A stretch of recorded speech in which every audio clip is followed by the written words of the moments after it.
Good morning and welcome. My name is Robert Sellers. I'm the Vice Provost for Equity, Inclusion, and Academic Affairs. It is my great pleasure to welcome you and thank you for participating in the 30th Reverend Dr. Martin Luther King Jr. Symposium here at the University of Michigan.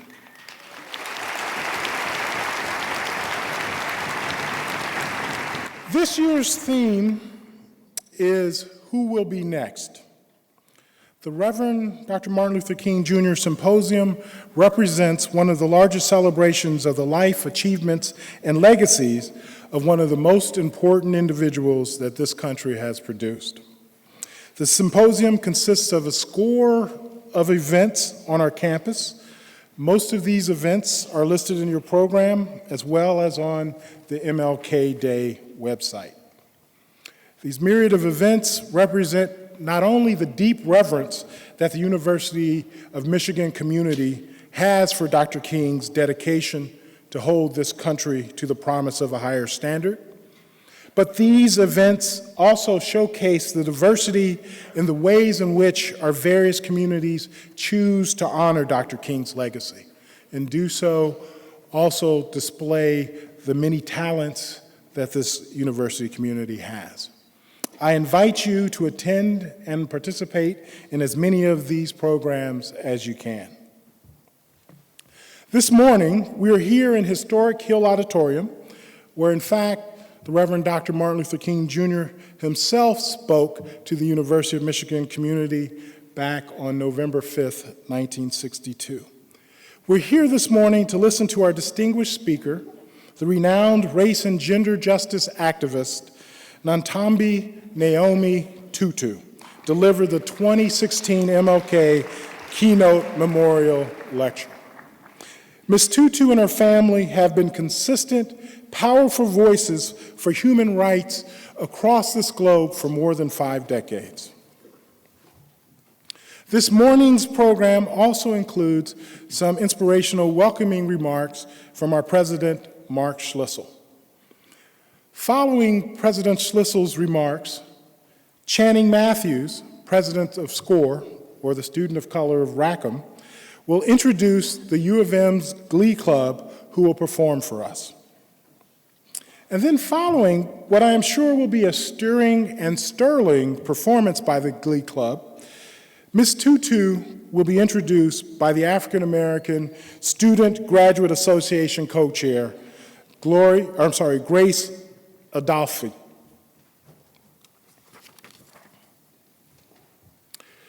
This year marks the first time that the MLK Keynote Memorial Lecture will be live streamed. This live streaming is allowing several student groups, residence halls, and university units around our campus to host watch parties and debrief sessions. I want to recognize 2 watch parties in particular. Celeste Davis of Justice's Love LLC and a 2006 MPH graduate is hosting a watch party in Washington, D.C.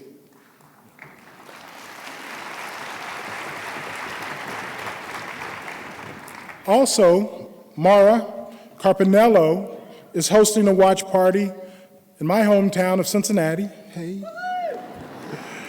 With the AmeriCorps Fellows from Vincent Chin Volunteers Program. Thank you, Mara and Celeste, as well as all of the other individuals who are hosting and attending watch parties for joining us this morning. We welcome you all. I also want to take this opportunity to recognize the 26 juniors and 9 parents from the Southfield and Ann Arbor school districts who are in attendance this morning as part of the University of Michigan's Gear Up pre-college program. Would you please stand and be recognized?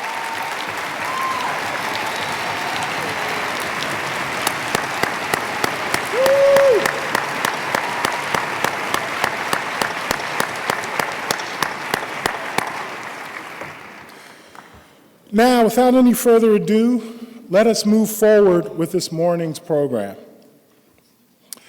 Mark Schlissel became the president of the University of Michigan on July 1st, 2014. In his short year-and-a-half tenure at U of M, President Schlissel has more than made his presence felt. He has had a huge impact on a number of important issues facing the university, ranging from such issues as sustainability to affordability, having an impact in such places as the health system as well as the big house. However, the area that his bold leadership has been most apparent, in my opinion, has been his commitment and his recommitment of the university to issues of diversity, equity, and inclusion. He has not only used the bully pulpit of his position as president to trumpet the virtues of diversity in higher education, but he's also backed up those words with actions and resources. By no means are we where we need to be or should be as a university with respect to diversity, equity, and inclusion. And there can be absolutely no doubt that the road ahead will be long and arduous. However, after working with President Schlissel for the past year and a half, I have absolutely no doubt that President Schlissel is up for the challenge and is committed to leading this university on that journey.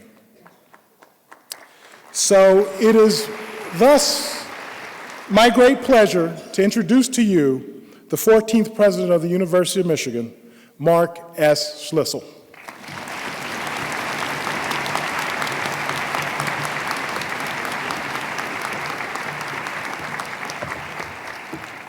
Good morning, everybody, and thank you, Rob, for that kind introduction and for all your work and dedication to our university.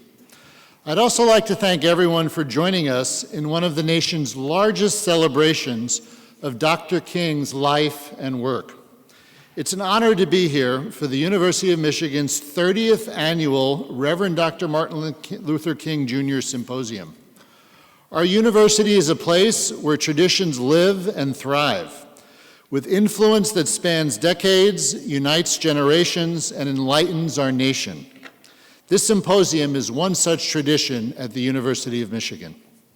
It gives us the cherished opportunity to come together as an academic community, students, faculty, staff, graduates, friends, and retirees, to discuss important ideas and issues regarding race, inclusion, and justice, and embrace the core of our mission to serve society.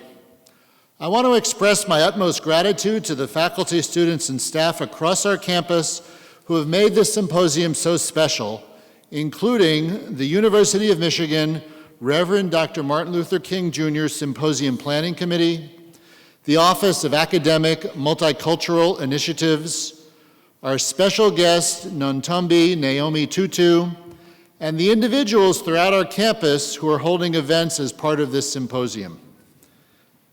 In inquiring who will be next to lead the quest for civil rights, the theme statement for this year's symposium issues a challenge. The challenge today it poses is less about who will lead us and more about how will we lead. This statement expresses an idea that applies to all of us at the U of M. It says we can all be vital allies in the fight for social justice. We all have talents, skills, thoughts, and ideas to contribute to solutions for today's pressing social justice issues. I wholeheartedly agree. This passion for discovering solutions to vexing challenges has been a hallmark of the University of Michigan for nearly 200 years. And in recent months, we've worked together, faculty, students, and staff, to make significant progress in our effort to enhance diversity, equity, and inclusion at the U of M. In response to students, we announced last month that we will build a new multicultural center on Central Campus.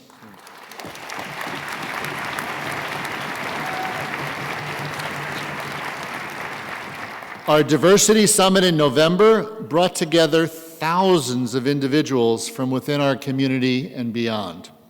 This past fall, we enrolled the most racially diverse freshman class on our Ann Arbor campus since 2005.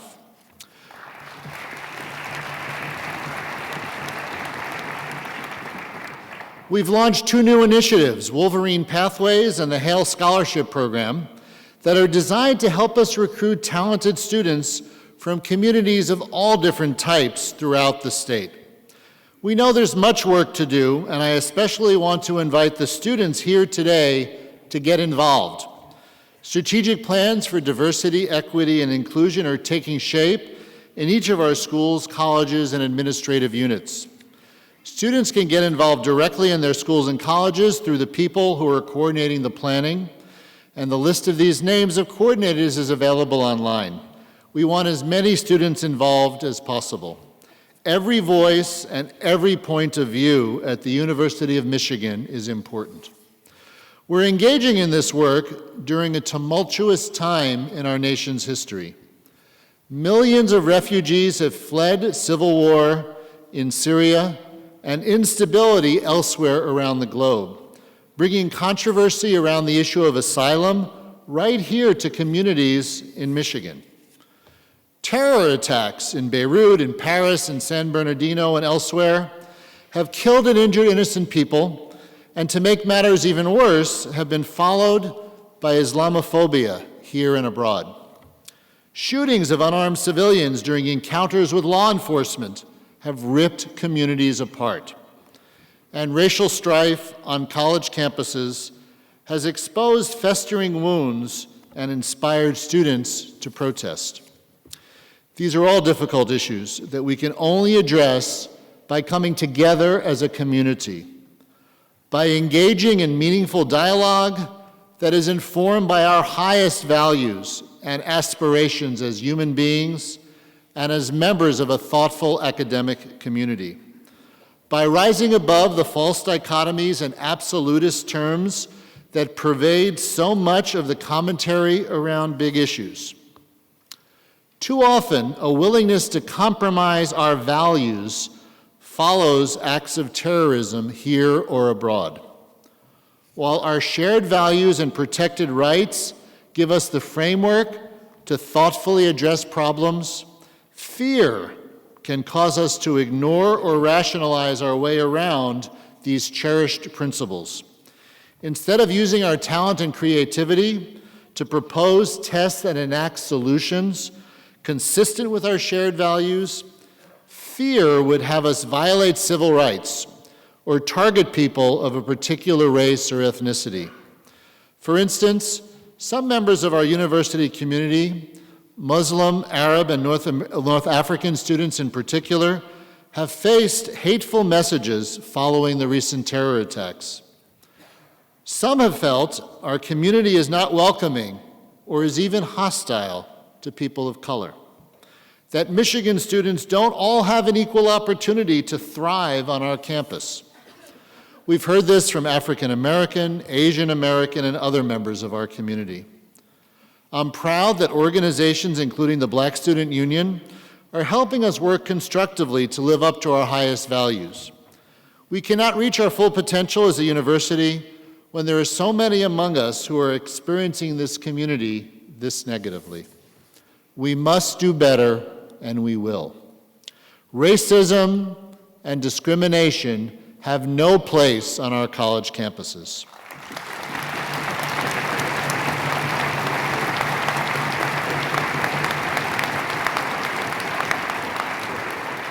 As the theme statement for this symposium says, I hope we can work as one community in the fight for social justice. The great journalist and University of Michigan alumnus Eugene Robinson addressed the idea of pursuing justice together in a column he wrote recently in the Washington Post about the standoff in Oregon. Justice is supposed to be blind. Race, ethnicity, and religion are not supposed to matter, he wrote. Yet, we're constantly reminded that these factors can make a difference between justifiable and unjustifiable killing, between life and death. Robinson continued by sharing his aspiration for how we can move forward, and it fits very well with the theme statement I mentioned earlier. What I want is that African Americans, Latino Americans, Muslim Americans, and other outsiders be seen as the Americans we are. What I want is acknowledgement that we too have a stake in our democracy and its future course. What I want is the recognition that no one can take back the country, which happens to be led by its first African American president, because it belongs to me as much as it does to you.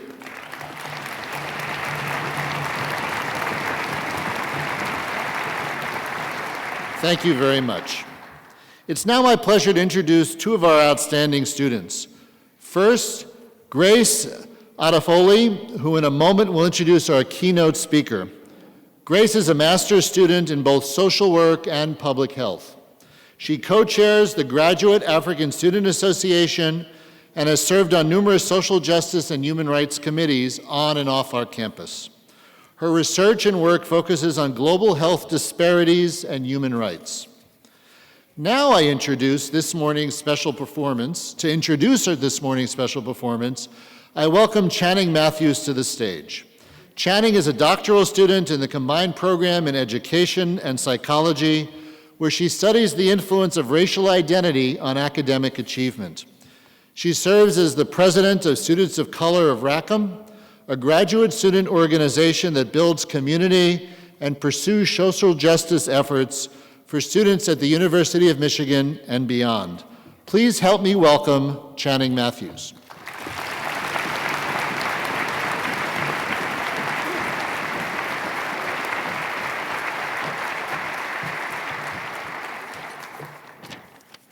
Good morning. The Seven Last Words of the Unarmed, a multi-movement work that is based on the artwork of Iranian-American Shirin Barghi and her #LastWords project. Joelle Thompson set 7 of Barghi's last words to music, based on the last spoken words to or by African-American men killed unarmed within the last few years. Thompson selected the words of these men from Barghi's artwork that most align with the structure of a passion. He uses the words of Kenneth Chamberlain, 66, Trayvon Martin, 16, Amadou Diallo, 23, Michael Brown, 18, Oscar Grant, 22, John Crawford, 22, and Eric Garner, 43. Each voice is represented by a slightly different style of music while capturing the poignancy of each of their statements and embracing the mood and the context of when they spoke or heard their last words. This will be followed by an arrangement of John Legend and Common's Glory from the motion picture Selma and winner of a 2015 Oscar Award. Glory is an inspirational song that speaks of hope and looks to the future for healing in the midst of great division. This gospel-like setting offers comfort to the community and motivates individuals to keep working for a better tomorrow. Founded in 1859, the University of Michigan Men's Glee Club is the second oldest collegiate choir in the country. Often recognized as one of the world's finest male choruses, the Men's Glee Club was honored as the first American male chorus to win the International Musical Eisteddfod in Llangollen, Wales, and has won 3 additional times. The club's recent international tours have included Australia, the British Isles, Spain, Cuba, China, and South Africa in 2016. The club has performed for the American Choral Directors Association divisional and national conventions, the Intercollegiate Men's Chorus's National Seminar, and at numerous leading concert halls around the world. The scope of the Men's Glee Club reaches far beyond rehearsals and performances. It is also a vibrant social organization with a national outreach program to many diverse communities called Brothers in Song. Please join me in welcoming the Michigan Men's Glee Club.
One day, when the glory comes, it will be ours.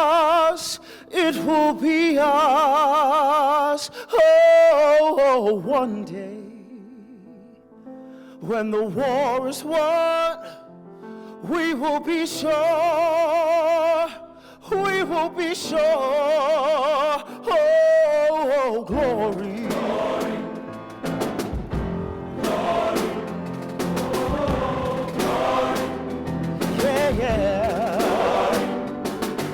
One day, when the glory comes, it will be ours, be ours. Oh, one day, when the war is won, we will be sure, we will be sure.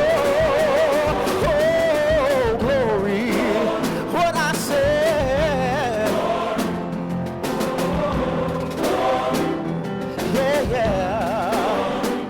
Now the war is not over, victory isn't won, but we'll fight on to the finish, and then when it's all done, now the war, but we'll fight on to the finish, and then when it's all done, we'll cry glory, oh glory.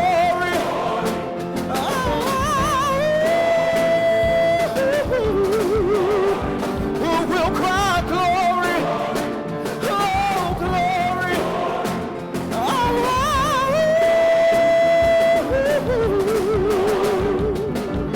This is not a problem for one group or one party.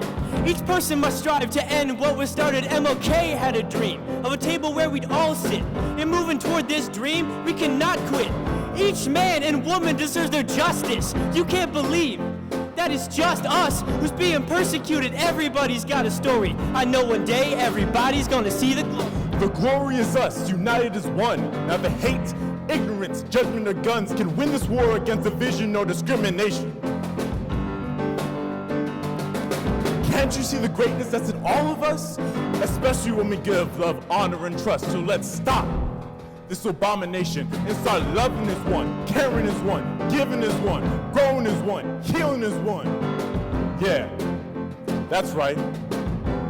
I'm talking living as one.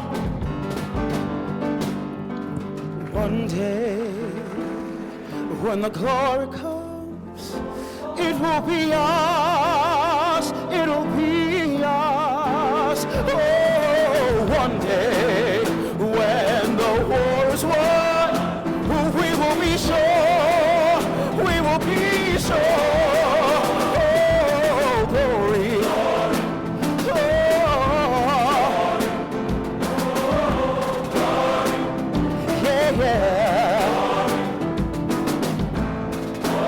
What I said.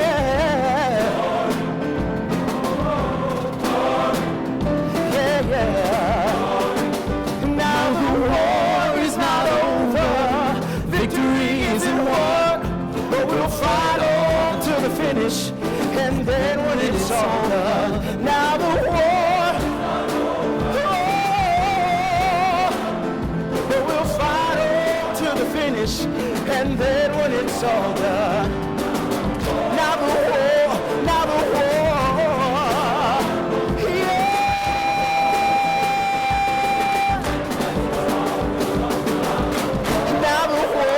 now the war, we'll fight on to the finish, and then when it's all done, now the war, now the war,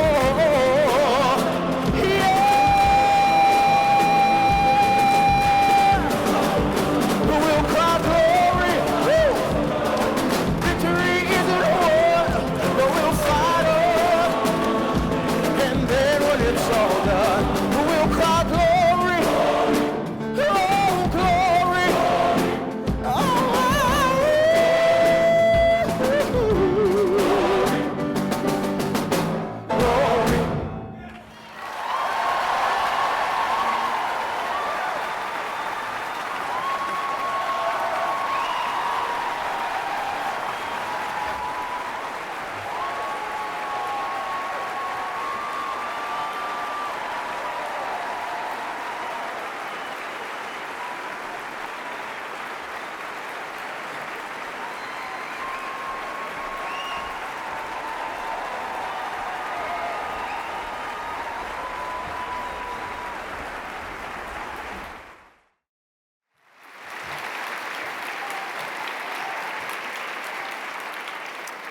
What a glorious moment that was. Hello?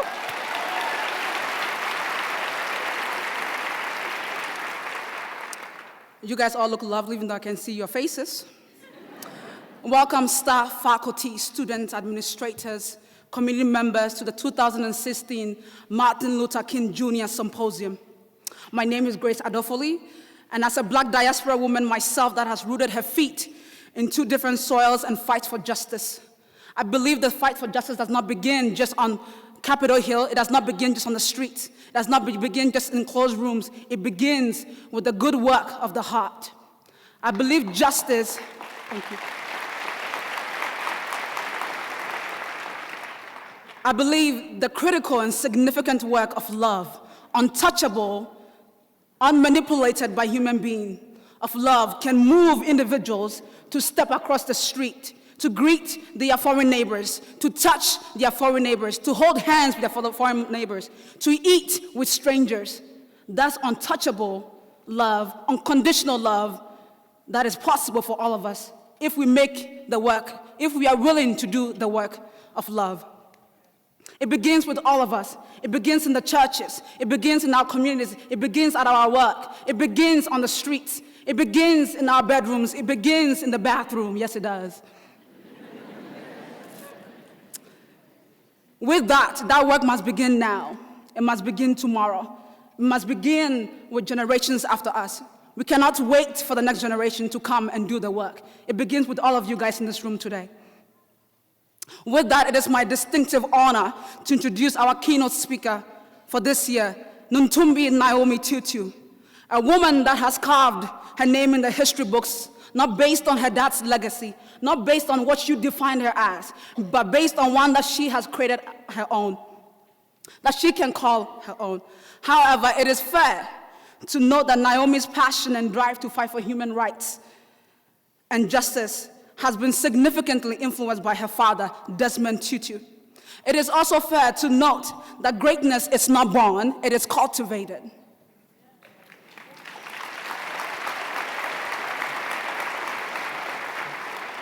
The journey of Naomi cannot be discussed without mentioning her identity as a Black woman growing up in apartheid, South Africa. The lessons she learned about destruction that takes place when we allow hate to divide a culture. Unfortunately for hate, Naomi began her journey of combating oppression. She states, whenever we gather, whenever we raise our voices, whenever we stand up to oppression, we strike a blow to liberation. As a diaspora woman, Tutu was educated in Swaziland, the United States, and England. Most of her adult life is divided between South Africa and the United States. Her activist and professional work spans from being a development consultant in West Africa to coordinating programs on race, gender-based and gender-based programs and in education at the African Gender Institute at the University of Cape Town. Furthermore, Tutu's influence on these issues reaches academia. She has taught at the University of Hartford, University of Connecticut, and Brevard College in North Carolina. Tutu has served as a delegate on many prominent race platforms, such as the World Conference Against Racism in Durban. To expand her territory of activism, Tutu founded Nozizwe Consulting. Nozizwe means mother of many lands in Xhosa. This mission of Nozizwe Consulting is to bring different groups together to learn from each other and to celebrate their differences and acknowledge their shared humanity. As part of this work, Tutu has led countless truth and reconciliation workshops for groups dealing with different types of conflict. As a mother, which is number one, of course, of 2 beautiful daughters, Tutu is a woman of many voices, a woman of knowledge, abilities, giftings, and calling. She is Nunzizwe, a mother of many lands. Please help me welcome Nuntumbi Naomi Tutu.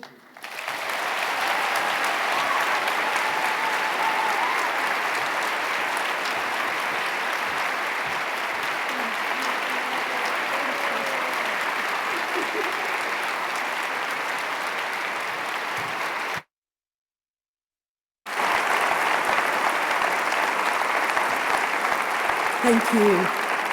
Thank you. Whoa, Grace, she was preaching, wasn't she?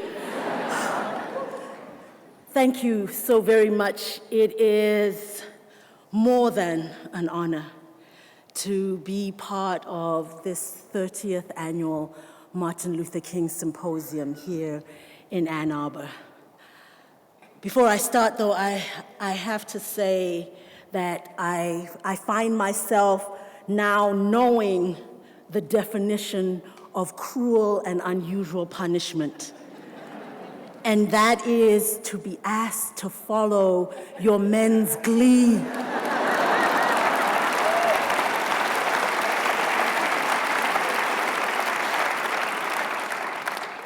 I sat out and to hear them, and I felt every emotion possible: anger, pain, joy, hope, despair.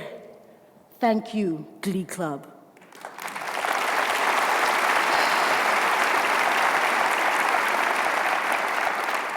And I too would like to offer a special welcome to the young people of the Gear Up program.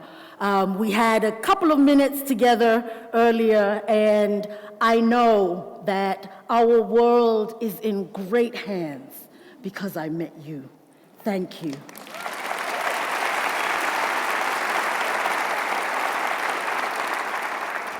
Now, I'm probably going to tell you a little bit more about my speech preparation modus than you really want to know, but you're just going to have to deal with it. So when I received the theme for this year, Who Will Be Next, which was a few months ago, I got the theme and they said, you know, they are putting this in the context of both who will be the next to lead, but also who will be the next to suffer the injustice of racism by being killed. And I thought, oh my gosh, that is a powerful theme. And so as I sat with the theme for a few weeks, and I was just like, my goodness, what an awesome theme. And then after about a couple of weeks, I thought, no. How can we be asking that question?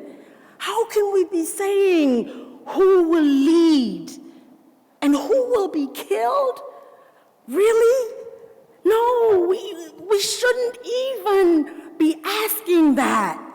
We should be saying, where can I lead? And there will be no next.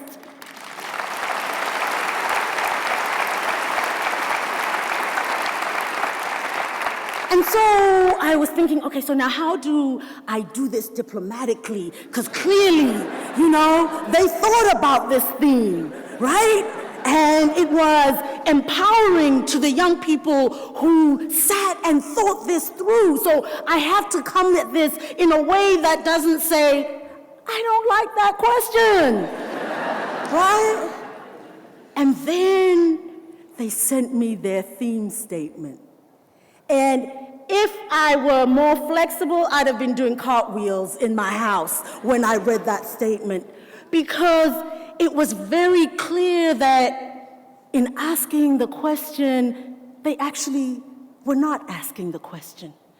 They were putting up a challenge to each of us. Who will be next?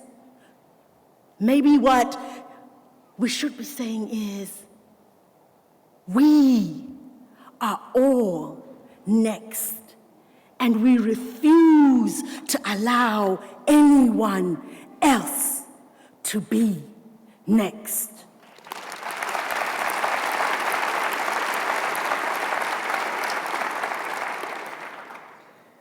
And I thought, you know, that makes absolute sense. But we need to think of ways to make us all able to grasp the fact that each of us must live as though we were the next leader in the social justice movement. And I think that maybe what we start with is start unpacking what we know about those who have been leaders. Because, you know, Martin Luther King Jr. was not born Martin Luther King. Well, he was born Martin Luther King Jr., right? Seriously, I don't want to have any questions about that out there, you know. We've had enough questions about people's birth in this country, right?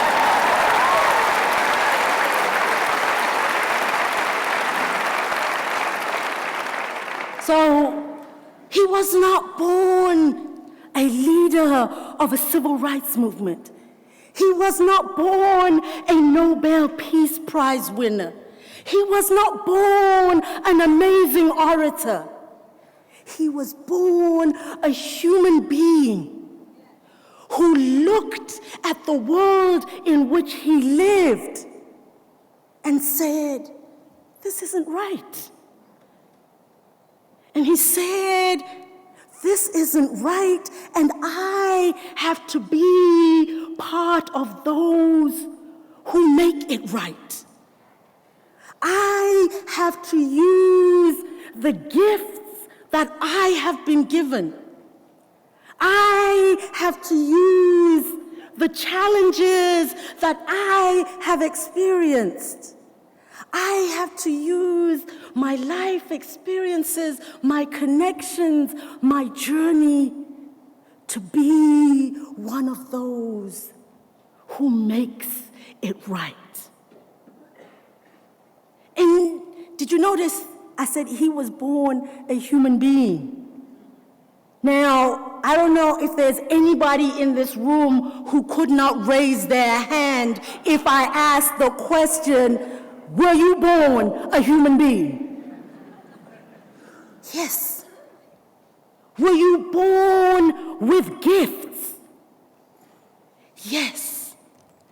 Have you had opportunities and challenges in your life?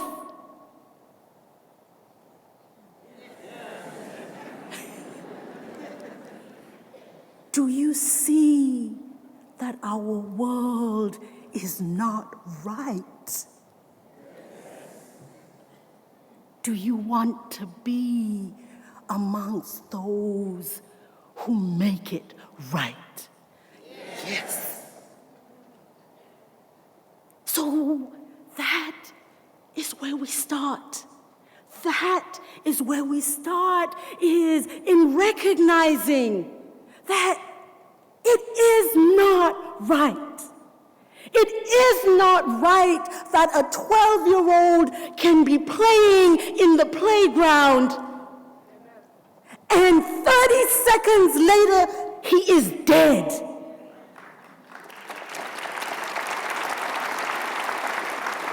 It is not right that a young woman is stopped at a traffic stop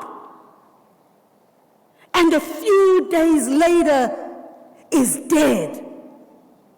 It is not right. It is not right that children in Syria live in fear. It is not right that children in Afghanistan and Iraq recognize the sound of drones. It is not right.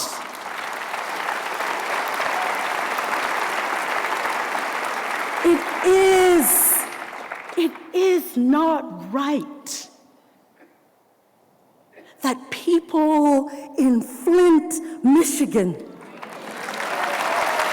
have been washing in and drinking poisoned water because somebody wanted to save money. It is not right.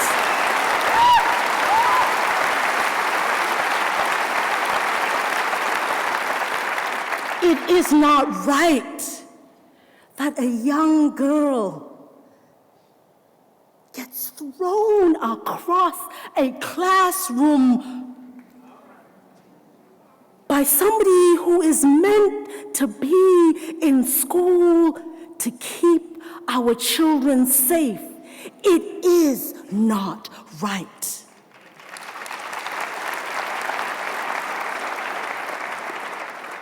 And what makes it even worse is then to hear the justifications that come up in all of those examples I cited. He didn't look like he was 12 years old. His gun didn't look like a toy gun. She shouldn't have answered back. She should have handed over that cell phone. Yes, maybe they should have done all those things. But not doing those things should not be a death sentence.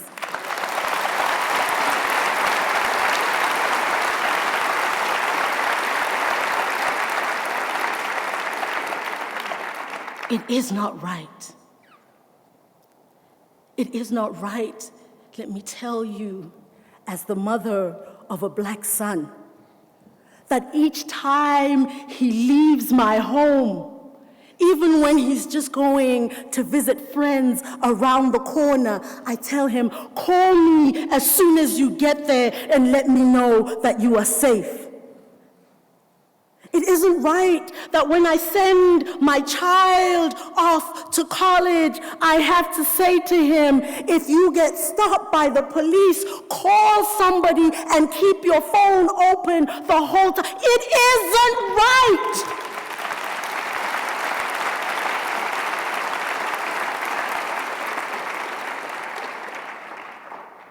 It isn't right that as black parents, those things that we are told to teach our children, we don't apply to our children.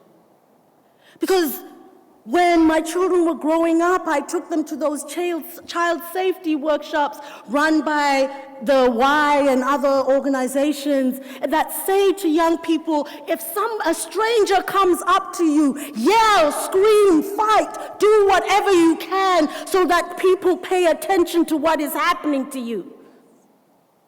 Because I'm sure that's what Trayvon Martin's mother told him. And that was justification for his murder. It isn't right, people. It isn't right. It isn't right that our schools in the inner cities have become, in many instances, holding areas, not educational facilities. And I say this knowing amazing teachers working in inner city schools who say we try, we love our students, we want to encourage our students. We don't have the time. We are told to prepare for the tests. We are told basically to prepare our children to fail. It isn't right. So we see all these things that are not right. And it's easy to look at all those things and feel overwhelmed. So what can I do? I'm just one human being. But if we look at all of those who, when the question was asked during their lives, who will be next? If we look at those who stepped up, we will see that they didn't allow the extent of the problem to overwhelm them. They said, I can make a difference. It might be a small difference in the lives of maybe just a few people, but I am going to make that difference. I have been so fortunate in my life to have been exposed to people from around the world who looked at something that sat wrong with them and said, I'm going to make a difference. Many of them, the names are world known, but many are people whose names no one but those they affected directly will know. I have spent time with Emma Tiny Mashinini, a trade unionist in South Africa when trade unions were banned. A name that probably not millions of people know. But she worked tirelessly as a trade unionist, being arrested, being held in solitary confinement, being beaten, to make sure that people in South Africa had the right to form trade unions. Her name might not be known around the world, but part of the reason that we have a labor movement in South Africa is because of Emma Mashinini. And I mention her name because I think very often we feel, if I'm not on a world stage, then the changes I make, the contributions I make, don't matter. The truth is, we are not all going to be Nobel Peace Prize winners. And believe you me, I know, because I've nominated myself about 15 times. And they haven't even responded to say, we received your nomination letter, we will consider you. So we might not all be Nobel Peace Prize winners, but we can be community peace activists.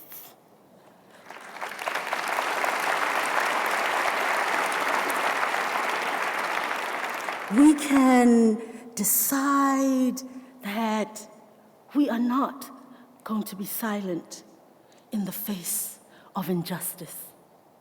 We can decide that when we hear family and friends justifying the killing of unarmed Black children, we will speak up.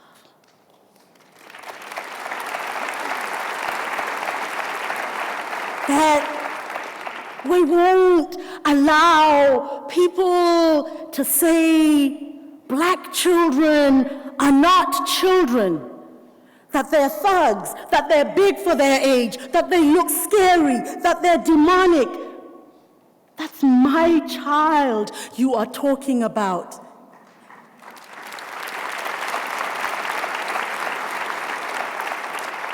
And we can decide that we will all say, those are our children you are talking about.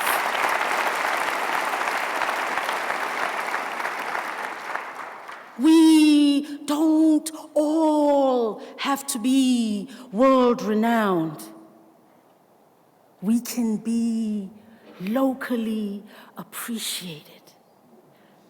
Locally appreciated for being the ones raising the hard issues, for being the ones who will say, this is not right, even when it brings us into conflict with people that we love and respect.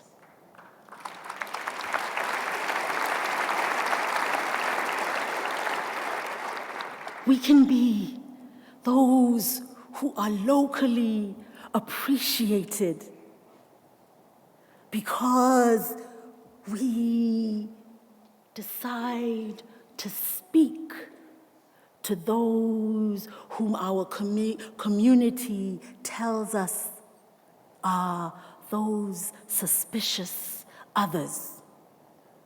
We can be locally appreciated because we are those who choose to listen to those our community tells us are the suspicious others.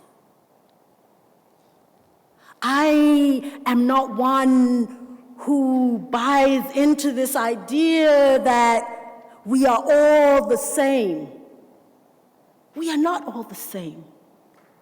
And I am one who believes that we are different for a purpose.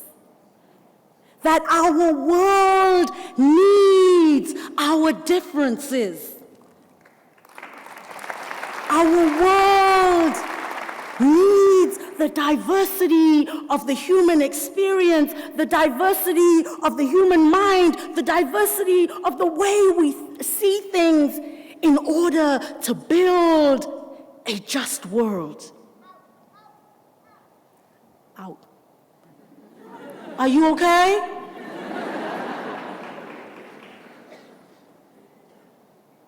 We are different because our world needs our different gifts. We are different because our world needs us to look at something and each see just something slightly different in that picture. Something that we bring to the attention of everyone else so that together we get a broader view of what is needed and of what is possible. Who will be next is asking you, what is it that you see that others might not? What is it that you hear that others are ignoring? But in a like way, what is it that you are choosing not to see that someone else can bring into your vision? What is it that you no longer hear that different ears can play back to you? Who will be next is saying, you might not be the next Martin Luther King Jr. But you know what?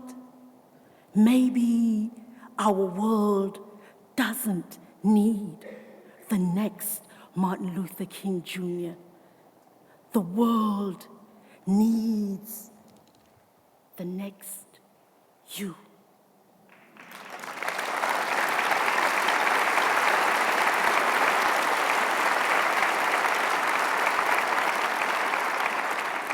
I listen to the critiques that are made of those leading movements today. The Black Lives Matter, the Say Her Name. And over I'm hearing people saying, you know, you're not acting like Martin Luther King Jr. You know, what you need to be is more like Martin Luther King Jr. He brought us all together. And I'm like, wait a minute. Are you reading the same history books I'm reading? Are you looking at the same newspaper coverage and media coverage of Martin Luther King Jr. that I was taught? Do you not remember how he was vilified as divisive, as communist sympathizer, as race baiter, as agitator, outside troublemaker in his day, for raising the issues of concern in his day? And I come to that with some personal experience, because when I grew up in South Africa, my father was, at that time, for many white South Africans, public enemy number one, because the other public enemies number one were locked up, you know. So, but I mean, it got to the point when we were going to go shopping, we'd say to my dad, why don't you stay home, okay? Because really, it gets old walking down the street and like, there's that troublemaker. You know, you are giving comfort to our enemies. And so, yeah, we used to tell him, just stay home. We love you, but we can do without you on this particular trip. And that now, a few years ago, there was a poll on a radio station that said, you know, we want people to call in with the most popular South Africans. And they said, but you cannot call in Nelson Mandela or Desmond Tutu. It's like, when did that happen? So, just to remember that the Martin Luther King Jr. that many talk about today never existed.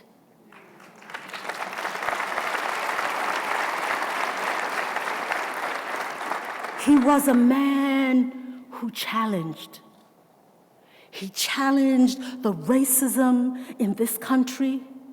He challenged the international policy of this country. He challenged the economic policy of this country. So whilst everybody speaks of the I Have a Dream speech, very few quote the speech that he made the night before he was killed to those striking workers about economic inequality and the need for economic justice in this country.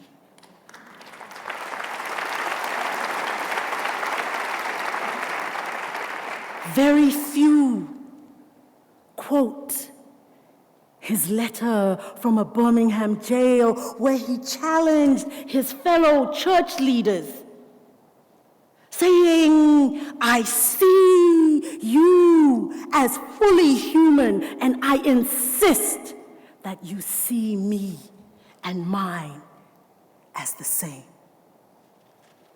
Few talk about his statements regarding the Vietnam War and the struggles for independence on the African continent. So I say this to say to the young people leading today's movements, don't worry. Don't worry that people say you are not next. You are next. You are raising your voices in a glorious tradition of people who have said, this is not right. And I am going to be one of those who make it right.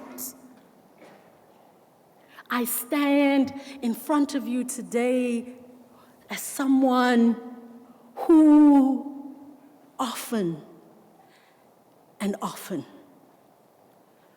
holds on to hope for justice and peace by the skin of my teeth. Often and often, in my home, I cry when I think of our lost children. Often and often, when I read, and I always tell myself, don't read the comments following stories. I say that to myself each time just as I open the comment section and hear our people being dehumanized and hear justification for oppression and violence and anger and divisiveness. I hang on to hope by the skin of my teeth. When I listen to some of what is now passing as political discourse, when did we fall so low?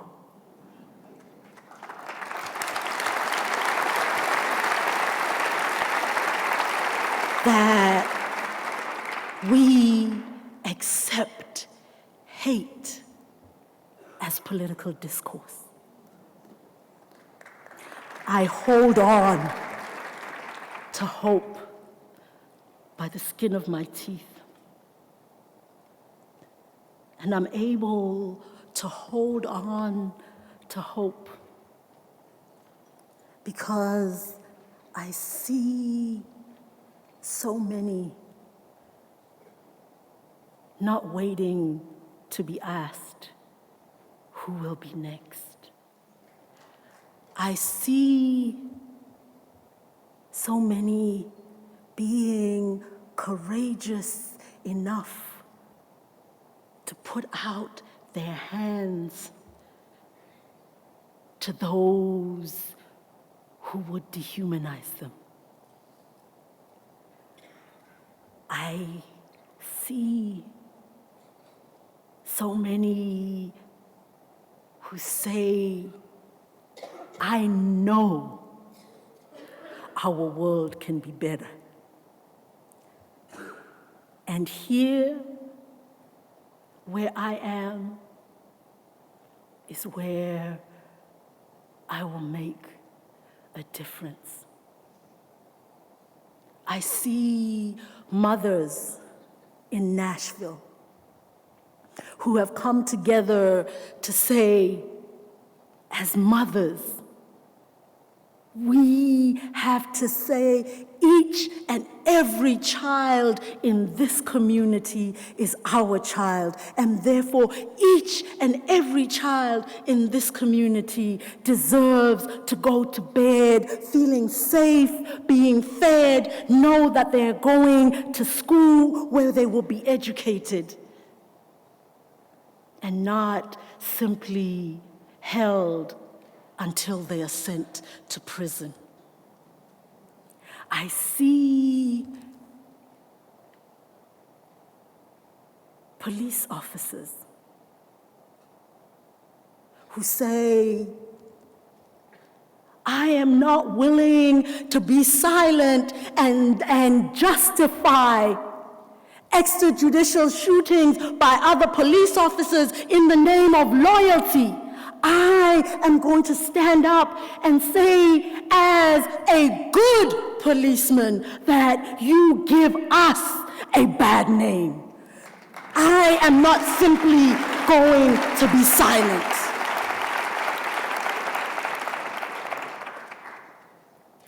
I see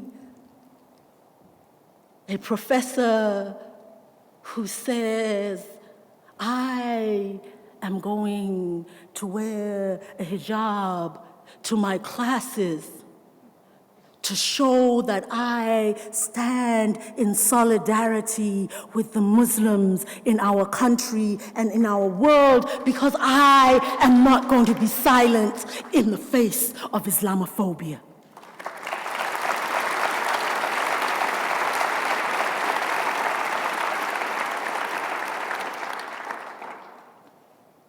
They have not waited to be asked, who will be next? They have said, I am next. So I stand here as one who knows that injustice can be turned to justice, who knows that oppression can be moved to freedom, who knows that hate can be conquered by love.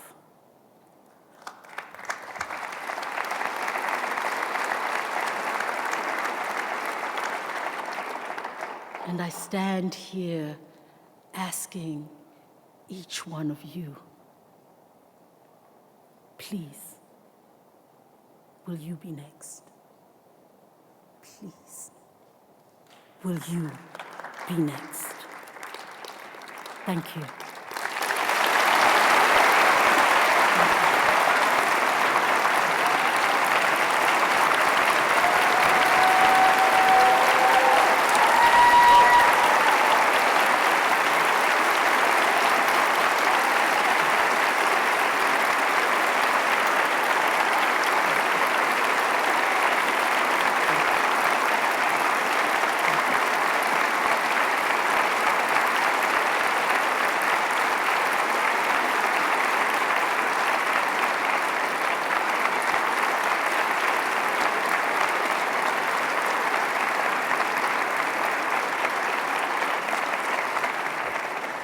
Would you please join me once again in showing our appreciation to our wonderful speaker, Naomi Tutu.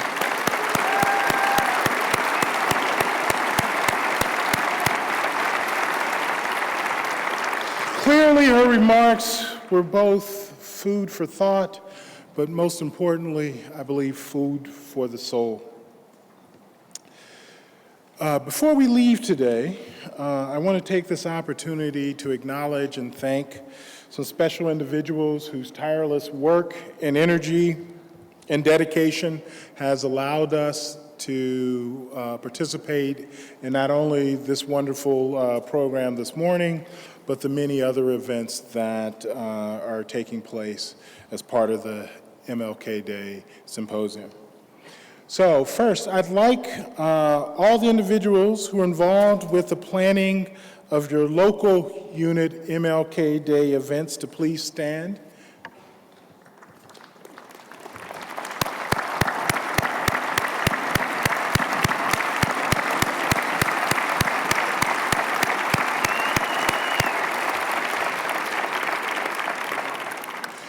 Next, would all the individuals who are members of the university-wide Martin Luther King Jr. Day Symposium Planning Committee please stand and be recognized.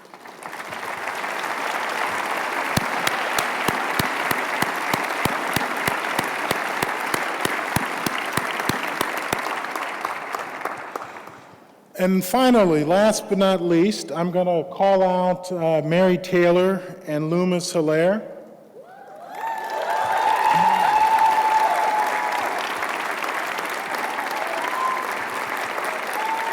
So Mary has been serving as the symposium's assistant coordinator and making sure that everything has been working both backstage and on stage.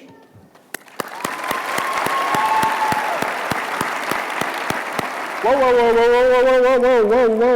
Loomis, nice try.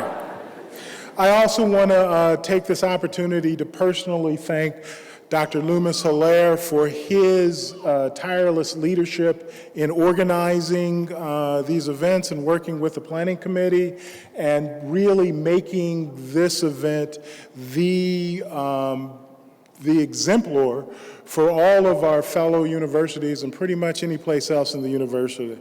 I know how hard and how much hard work this is. In fact, I would imagine Friday we'll be starting for the 2017 program. So please join me in thanking Loomis Hilaire.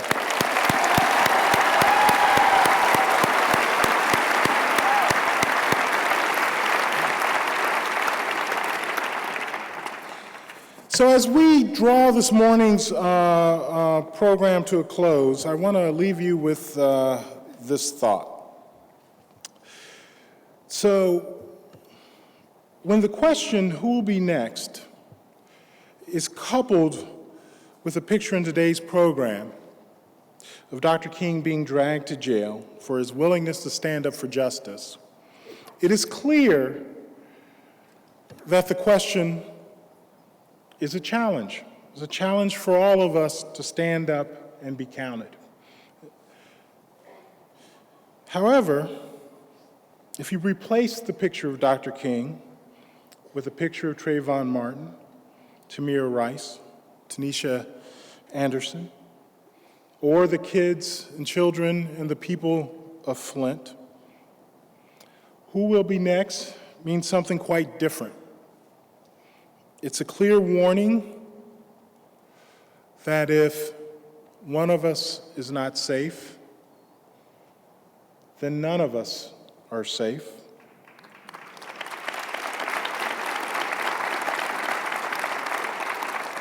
It is a clear warning that injustice for even one of us means there is no justice for any of us.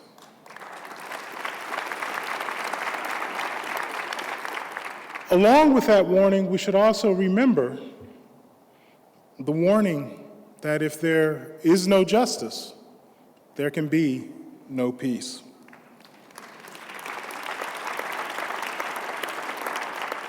Naomi Tutu provided us with a framework, a call, a blueprint for moving forward to averting that warning.